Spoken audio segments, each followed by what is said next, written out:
On this episode of Locked On Angels, it's FanMail Friday voicemail edition, and you asked about Jordan Montgomery, a trade for Pablo Lopez, and what young Angels deserve a long-term contract. It's time to get locked on with Mike and John, and this is Locked On Angels.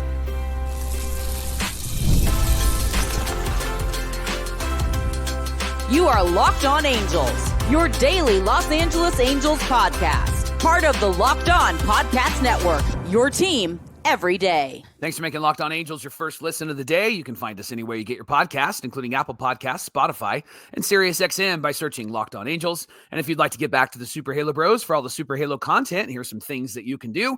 Leave us a rate and a review on Apple Podcast. If you're watching on YouTube, hit that thumbs up button. And if you're not subscribed already, please subscribe and become a Locked On everydayer, trying to get to 10K by opening day. And whether you're watching or listening, come over to YouTube and leave a comment. It's one of the best ways to get in touch with John and I and be a part of the conversation. And this episode of Locked On Angels is brought to you by FanDuel. From first whistles to the final drive, FanDuel makes the NFL playoffs more exciting, especially if your favorite team is not playing. So right now, new customers can bet $5 and get $300 in bonus bets if your first $5 bet wins. Visit FanDuel.com to get started. Thanks for being here for this episode of Locked On Angels, where it's your team every day. You've got the First Brothers here with you, a.k.a. the Super Halo Bros. My name is John, and that's my brother Mike. And my name is Mike, and that's my brother John. Mike, it's our third off season, getting ready for our fourth full season here at Locked On Angels. Right now, we are Monday, Wednesday, Friday with our full episodes. We'll ramp back up to 5 days a week once pitchers and catchers report. Lots to get to until then and now, between now and then, I should say. But today's show, we're doing a Fan Mail Friday voicemail edition. So we got some great questions, a lot of trade questions, some extension candidate questions. Before we continue, just want to say thank you to everybody who has donated to Convoy of Hope to help with the wildfire relief. In fact, we've had a few donations and people send us their confirmations because, Mike, if you've donated to Convoy of Hope, you can do so because the episode, the link is in the episode description.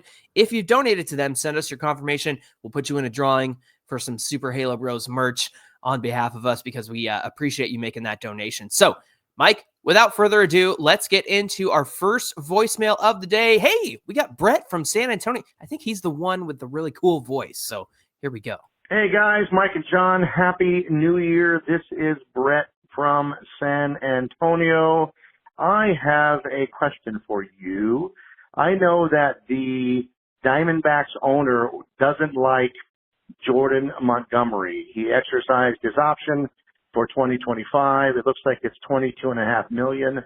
What if the Angels tried to do a deal with them and got the Diamondbacks to eat most of that contract, and maybe they pay 12 or 13 million for 1 year of Jordan Montgomery, who, let's face it, is looking for a change of scenery. What are your thoughts on that? Just curious. All right. Have a great day. Brett from San Antonio, thank you so much, my friend. He's got that radio voice. Yeah. Mike. He's called in before and we're like, dang, this is a good radio voice. So he's asking about Jordan Montgomery, again, who signed with the Diamondbacks last offseason, and somebody that, there's a little tension there in Arizona, Mike. So why don't you recap, just Jordan Montgomery, where he's been, what's happened with him so far. Yeah, here's his details. So he's 32 years old. He is a lefty starting pitcher. He signed late last offseason with the Diamondbacks. Remember, him and Blake Snell were Scott Boras clients who signed late, and then not having a full spring training and the prep time that goes along with that. It really impacted him. And Snell recovered, to his credit, but Jordan Montgomery did not. He struggled last year. He's owed $22.5 million this year. Brett did point that out. He did accept that player option. And Brett's right. The Diamondbacks owner was not kind in talking about Jordan Montgomery, was he, Johnny? No. He was very upset with the the money spent and the performance provided by Jordan Montgomery. In fact, I'll talk about his bad 2024, but let's look at his career before 2024, Mike. In his career from 2017 to 2023, he had a 3.68 ERA, a 1.16 ERA plus. That's 16% better than league average over those seasons. Mike, this is key. A 3.75 fielding independent pitching. It's essentially what the pitcher can control from the mound in terms of hits and strikeouts and home runs and and walks and the stuff that they give up. 1.209 WHIP. And then here's this 12.6 Baseball Reference WAR over that span of time. So Jordan Montgomery has had a great career up until last year in 2024, where it was really bad. A 6.23 ERA, 67 ERA plus. That's 33% worse than league average. Here's the kicker too. 4.48 fielding independent pitching. Yeah. Mike, I know you love WHIP, the stat, walks and hits per innings pitched, 1.650 WHIP last year. And then I said he had a 12.6 B WAR over his career, negative 1.4 B WAR last year. Yeah, and we liked Monty last offseason. We both felt like he would be a reliable starter to the rotation, eat up a lot of innings, and he proved that the previous years. In 2023, he had 188.2 innings pitched, and then the year before had 178 and a third innings pitched. But that spring training and missing spring training and not having the build up to the regular season, it really did mess him up. And here are some of the issues that Jordan Montgomery really struggled with. His sinker and his four-seam velocity really fell off, and he didn't really recover through the entire season, did he, Johnny? No, that velocity never really came back. In April, he was about 91. By the end of the season, 92, right? Here's something crazy. Remember, we talked about run value on this show. So essentially, how many runs is this pitch worth in favor of your team? So essentially preventing runs, or it's used in a big moment where a run could be scored, that sort of thing. The run value of his sinker in 2023 was 16. Wow. So that thing was dark red on Baseball Savant. Yeah. In 2024, the run value of his sinker was negative 15. Wow. Complete opposite. Yeah, like a huge swing in the other direction. Now, the walk rate, 8.3, not terrible, but it was the highest of his career since his sophomore season in 2018. And then the K rate was the lowest of his career, 15.6% K rate for Montgomery last year. Yeah, and he couldn't command, John, his location and command on the sinker specifically, which is that's his bread and butter pitch, right? They were the lowest of his career, and a lot just went wrong for him. And so we've wrestled with the question, like, is this just because he missed spring training? And I think a lot of that plays into him not being able to be the guy that the Diamondbacks thought he would be. But also, I think the thing that the Diamondbacks can count on is that he could potentially be that guy because he's had a normal offseason, and he'll have all indications are he'll have a regular spring training. But John, to Brett's question, like, if the Angels were to work out a deal with the Diamondbacks, one, would you take that deal? Would you want that deal, especially if the Diamondbacks ate maybe $10 to $12 million of his salary this season? Yeah, if Jordan Montgomery comes over and it's like 12 million, 13 million, I think that's a move that you can make. The thing is that you're going to have to make a trade. Yeah. Right? And the one thing that I've noticed is Arizona is still trying to find some offense because they did lose Peterson. They did lose Christian Walker, those guys. At the same time, they need a lot of bullpen help as well. So I think that in this scenario, considering the bad feelings around Jordan Montgomery, I think that you could get away with a decent reliever to trade over to the Diamondbacks and then take on the 12, 13 million. And hopefully the Diamondbacks would eat some of that salary. Now, is this a necessary move for the Halos? I would have said yes earlier in the offseason. And to be fair, I think that before the Angels got Yusei Kikuchi and even like Kyle Hendricks, right? I think that when there was more questions around who's going to be in this rotation, I would have said yes to something like this. But Mike, considering he's just got the 1 year left of his contract, it doesn't really line up for me. This is my personal and professional opinion. Hey, we're pros. We talk about the Angels all the time. Somebody referred to you as Angels pundit. So how about that? In my opinion, I don't think that Montgomery would be the right move considering it's 1 year left on his contract. we have Kikuchi and Soriano and Anderson and Hendricks, and then that fifth spot that you and I talk about constantly, we think is in flux. It should be in flux. Yeah. We all kind of feel like that's probably going to go to Reed Detmers, right? But when I say all of this, I just think that there's more value in using that remaining starting rotation spot for Detmers, Kohanowitz, Aldegari, George Klassen, Caden Dana. The list goes on, right? Yeah. At Chase Silseth, Sam Bachman. There's plenty of depth to go to. And so considering Jordan Montgomery's situation, I don't know that this is the year to trade anybody of value to get somebody back who, let me be honest, I think Montgomery's going to have a much better season. Now, whether that's with Arizona or not, I don't know. All indications are that that's what they're going with right now. He took that player option because he had to take that player option, Mike. Imagine if he didn't, he wouldn't be getting $22.5 million this season. No. So those are my thoughts on Montgomery.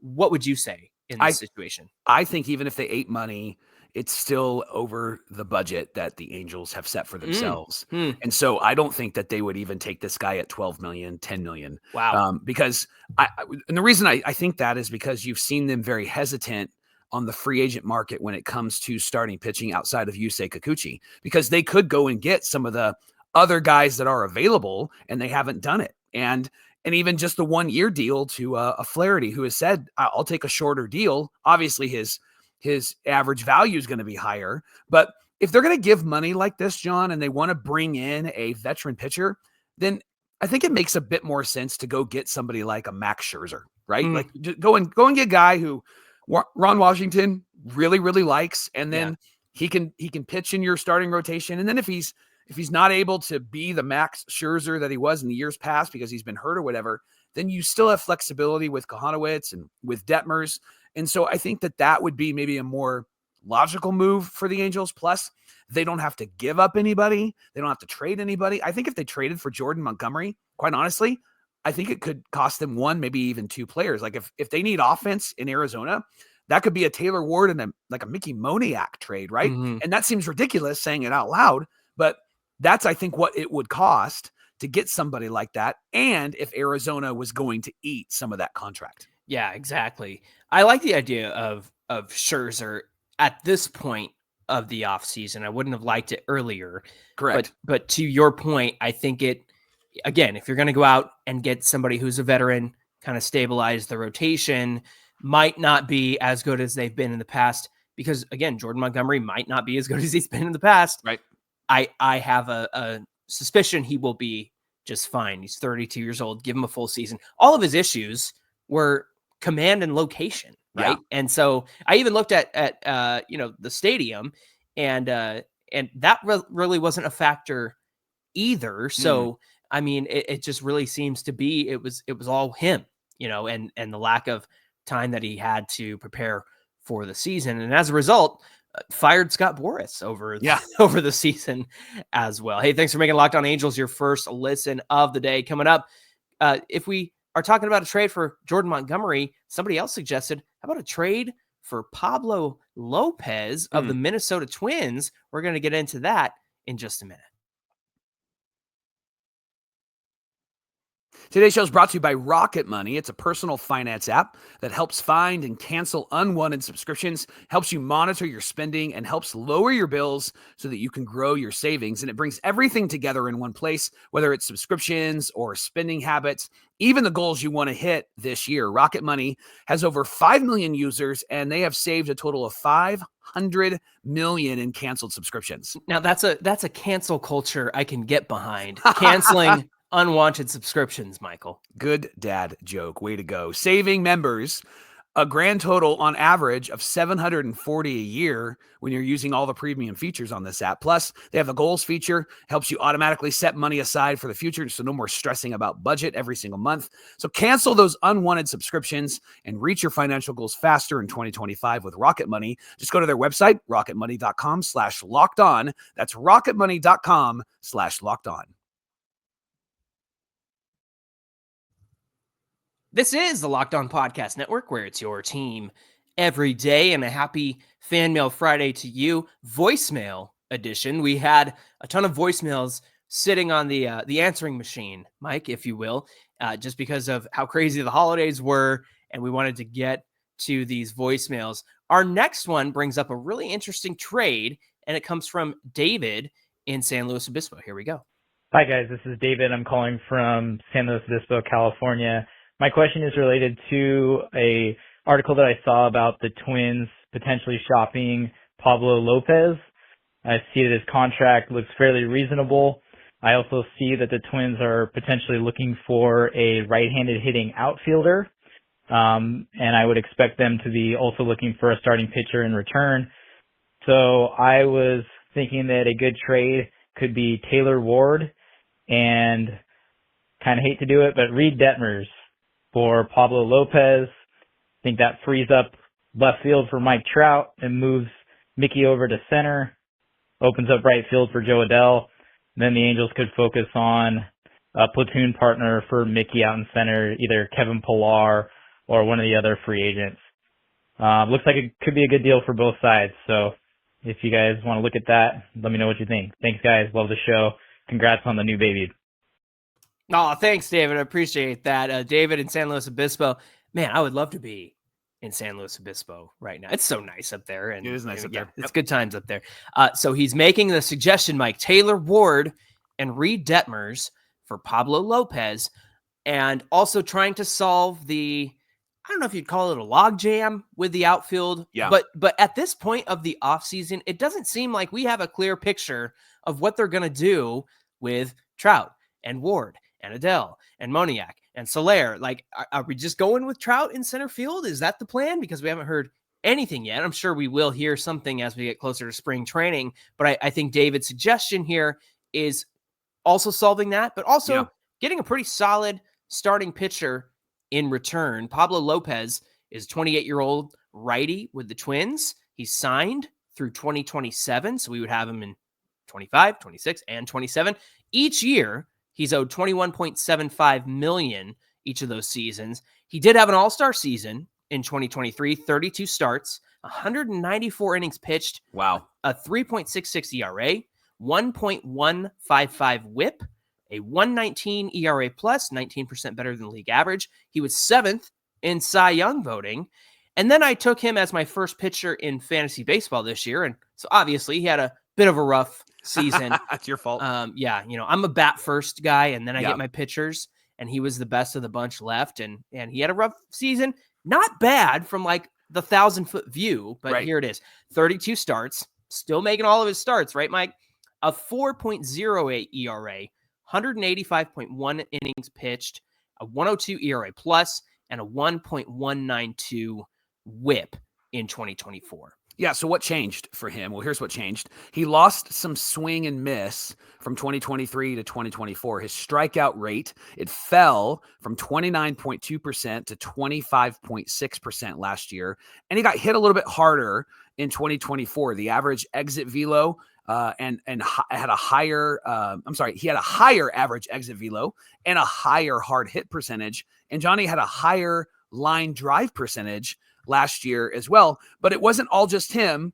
There was some bad luck that was kind of sprinkled in as well, right? Yeah, what's interesting is the BABIP for Pablo Lopez, batting average on balls in play, was actually lower this year than it was in his all-star season in 2023.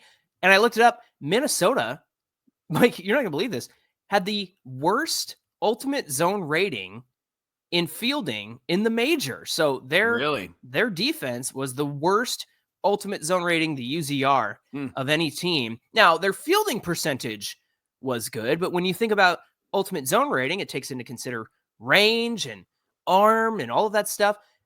The fielding percentage is like, it's fine. You're making the plays you're supposed to, but it's the plays that go above and beyond that really save your starting pitching. In fact, they were 25th in defensive runs saved out of 30 teams this year. So I think, and perhaps somebody who's, watched the Twins more than I have, just by looking at the stats, it would seem to indicate that even though his BABIP was better this year, had a little bit of bad luck behind him, especially in terms of plays that, technically aren't errors Yeah. but they could have been made on a different team, I guess is how you could put that. Yeah.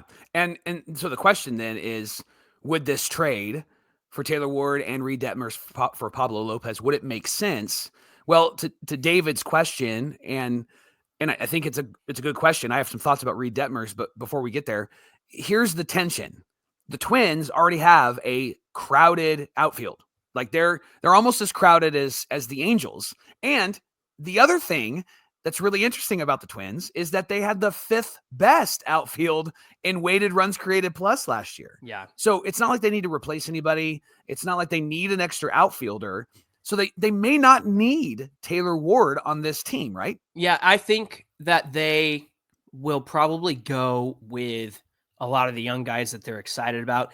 Of course, they have Byron Buxton, but you can't count on him for health. But when he's out there, he's a positive contribution to the team. But you got Trevor Larnach, they got Wallner, they might use Michael Hellman. And I know David mentioned that they're looking for a right-handed bat in the outfield. Yeah. So maybe that's where this conversation kind of started. But I have a feeling that the Twins will want to go with somebody younger and some of the young guys that they're excited about. But if it's going to cost them Ward and Reed Detmers, Mike, I know that Pablo Lopez will probably have a better season than he did last year. I don't know. I kind of go back to what I said in the first segment, that 5th spot being in flux and giving Detmers a chance with this team again. Considering they made the changes, like bringing in Sal Fasano or something like that. I just think that the Angels have the option to use 2025 to test out some of their starting pitching and see where Detmers is at, see if Kohanowitz can still tear it up. You know, if somebody stinks in the rotation, you have guys to go to. Now, is this better than maybe the Jordan Montgomery deal? I think so, because Lopez is around until after 2027. Yeah. And so I think that's important. But he does cost that specific amount of money that you kind of brought up earlier, where they tend to go, I don't know. And to be fair, this question did come in before Taylor Ward landed his, $7.825 million arbitration deal. And we thought he'd be $10 million, $9 million, right? So that also could play a factor in this as well. I like Pablo Lopez. I just don't know if I would make this move. There's a lot of moves out there, Mike, that make them competitive this year. But I feel like, I don't know, is that putting the horse before the cart? Because we've often said 2026. I just kind of worry about like doing moves that kind of make you go all in this year. I don't know. What do you think? Yeah, I think with Reed Detmers, with him and his control, right? He got an extra year of control because he was in the minor leagues. I think that you have a very valuable piece, and I think that he could become more valuable this season because he's not being counted on, and he can kind of fly in and fly out. And I think that honestly, what we've seen from Reed is that works for him. Who it doesn't work for is like Kohanowitz. Who it doesn't work for is like Jose Soriano. They want the ball at the right time, and they want to kill it. They want to crush it, right?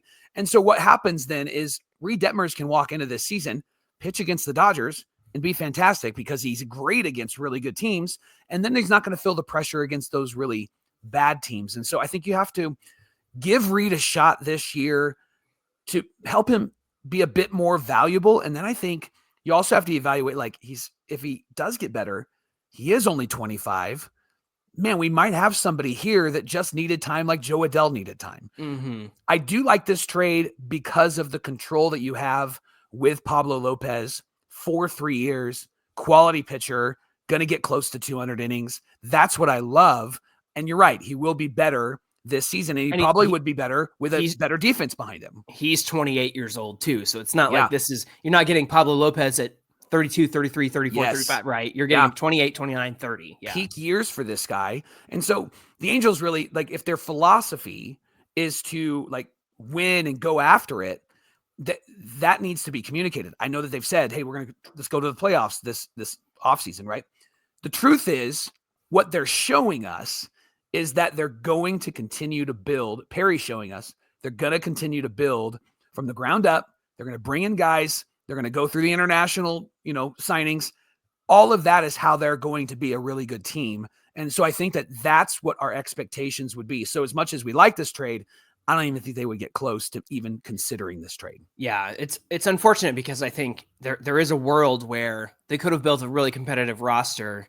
But at this point of the offseason, I mean, having Pablo Lopez for 3 more years does put them in that competitive window, but I just don't see them doing that this season, unfortunately. But a great trade proposal nonetheless from David. So we appreciate him sending that in. We've got more voicemails coming right up. Today's show is brought to you by our friends at FanDuel. From the first whistle to the final drive, FanDuel makes the NFL playoffs even more exciting. And if you're a new customer, you can bet $5 and get $300 in bonus bets if your first $5 bet wins. Again, $300 in bonus bets. It keeps the action going. And the FanDuel app is the easiest app to navigate when it comes to betting and getting in all of the action. There's a variety of bets that keeps every game exciting. Plus, when you win, you get paid instantly. You're not waiting around for your winnings. And whether you're betting on your favorite team or you're just looking to add some extra excitement in the playoffs, for the playoffs, FanDuel's got you covered. So visit their website, FanDuel.com, to join today. You'll get that $300 in bonus bets. FanDuel.com is where it's at. Make this playoff season unforgettable with FanDuel, an official sportsbook partner of the NFL. Mike, we got a few more voicemails, and so let's hit those pretty quickly, and I'll throw this one to you. Here we go. Hi, my name is Adam Marshall from Huntington Beach. Long-time listener. I love your show. Listen every time. Question is, if you can get rid of one coach on the Angels staff, who would you get rid of and why? Thank you. Have a great day. Adam in Huntington Beach, thanks for your voicemail. I love the pause. Who would you get rid of and why? And why? Thanks for Yeah. It was so great. Like Adam knows. That's a heavy question. So here's my response, Johnny, and this is going to seem kind of out of the box here, but I would get rid of Ron Washington. Oh, and here's why. Wow. Because I think what Ron communicates to this team is development, but getting a manager that says we have a future is what I would long for. I want a manager that is going to lead these guys to the promised land, and he started when they were young. And so a Darren Erstad type of manager is somebody that I've been clamoring for a long time. Love Wash. I think he'll do a great job this year. I think he's done a great job in developing these guys. But what he communicates on this team, in my opinion, is that we don't have a 5-year plan. We have a this month plan. And that's really what it feels like. I love the this month plan. Right. I don't think Perry's in that mindset. I think Perry has a few years planned by how he's drafting and things like that.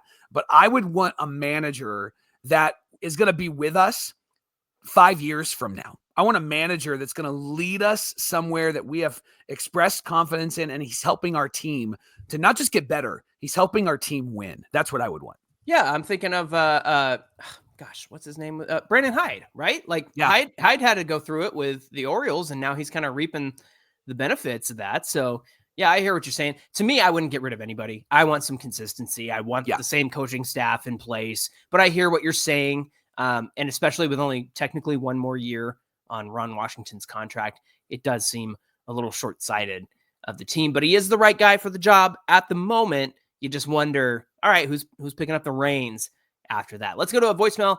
Jacob in Moreno Valley. Hey, Mike and John, this is Jacob from Moreno Valley.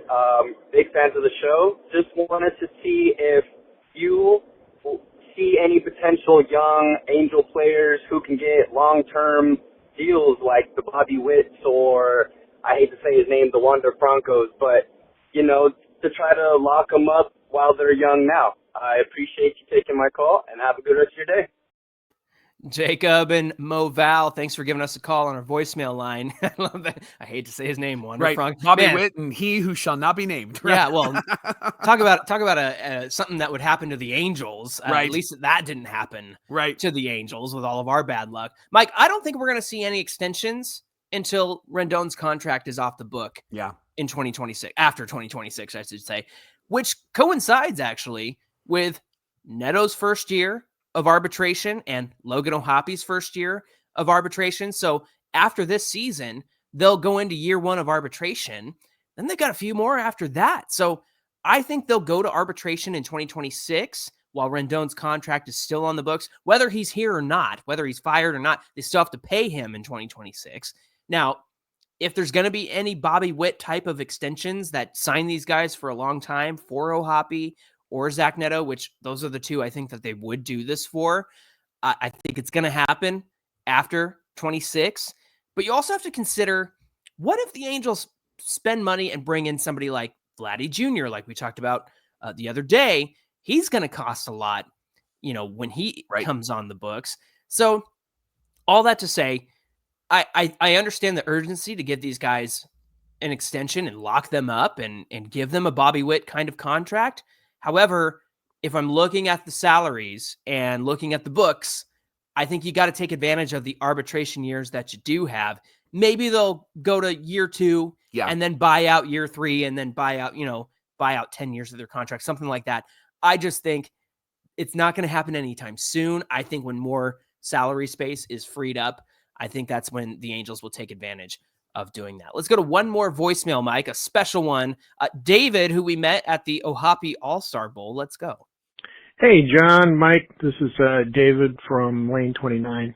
I just wanted to wish you guys a very Merry Christmas and Happy New Year this year before you head out for a few days. Hope you guys have a good time, and definitely was good seeing you guys down at the lanes. And, hope you guys have a good time. Thanks. David from Lane 29. I love how he said that. Yep. Man, that was so much fun bowling with him and getting to meet him and talk baseball. Mike, I'll be honest. I think I had more fun talking to our everydayers than meeting the players. You know what I'm saying? Yeah, it was cool. David actually was there early too, so we got to hang out with him and just talk. In fact, if you go to our Instagram page, you'll see a recap video from the Logan O'Hoppe Bowl, and there's a moment there where David's sitting down, and the video's behind John and I, and so you can see us talking with David. We did that probably for about an hour and 45 minutes before we started. Heck yeah. Chatted it up and talked about it, and David's a pretty good bowler. He had a bowling glove. That's when I knew he was pretty serious about this. Yeah, exactly. So hopefully there's more opportunities for us to connect with our everydayers this year, because we had so much fun with that, and we'll try to create some situations this year and get to some games, do some things where we can all connect together. I think that'd be a lot of fun. Hey, thanks for making Locked On Angels your first listen of the day. Now for your second listen, you can check out Locked On MLB with our friend Sully, and you can find his show on YouTube or wherever you listen to podcasts.